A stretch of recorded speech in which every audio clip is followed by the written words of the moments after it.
My bad years were 85 to 95, I should say. Those were the really tough years. And after that, my wife and I, after a period of time, we just said, we got a lot of help, and I think it's time that we gave back. And so I started to share my journey. And I've spoke across the country. I'm an advocate for mental health. And of course, when this project was presented to me, I jumped on it because anything we can do to improve the care and get people back to their jobs and back to their families, that's what I want to be part of. I was diagnosed initially around 1984, 85. I even can recall in my teens, some periods in my teens when I was under stress, trying to go to school and play junior hockey and really being pulled in many directions, that I had periods when I just didn't understand what was going on, just periods of darkness. During my career even, people who followed my career probably realized that I did retire for 2 years and made a comeback. At the time, I didn't really know what was happening. I went to the Maple Leafs. It was after my most productive year with the Maple Leafs, actually. The next year, I went through all training camp, played all the exhibition games, and just before we started the season, I went to the coach, Red Kelly at the time, and said, Red, I can't explain this to you, but I just don't think I can play. And he said, Ron, what's the problem? He said, you had a good camp. I said, physically I was strong, physically I was fine, mentally I was not. I said, Red, you know me. I don't want to be a player that's in the lineup, out of the lineup. I know you need consistency. I'm a team guy. I think it's better that I step aside right now and that's what I did. And back then, this was 1975, there wasn't a lot of knowledge about depression, particularly with athletes. I stepped away for 2 years, got away from the stress and so on that comes with that type of occupation, and started feeling a little better, was eating better, exercising, and I made a comeback, but I really still couldn't put my finger on what happened.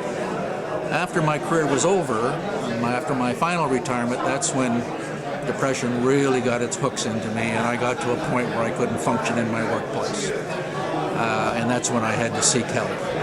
But I unfortunately, like a lot of men, and as I said, this is one of my messages, because of pride and because of lack of knowledge, I fought this thing on my own for a number of years. And as a result, I needed extra help, even to the point that I had to be a patient here at the Homewood Health Center in Guelph, Ontario. The warning signs there are many, and again, maybe different for different people. For me, it was lack of concentration, withdrawing from things that I enjoyed doing, withdrawing from people. For example, stop playing golf, stop playing my pickup hockey, wasn't able to sleep well, weight gain was a problem for me. Just very, all these things, but the most important one that sticks out in my mind is withdrawal.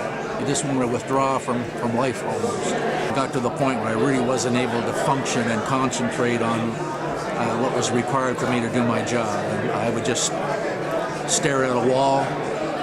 I wouldn't pick up the telephone. I get paranoid about things, and it's a very dark time. And that's one of the reasons I'm so involved in this, because if I can save other people from going through that journey that I went through, help them through that journey. So I'm very grateful to have had the support of doctors, family, hospital, and that's one of the reasons I'm excited to be part of this team.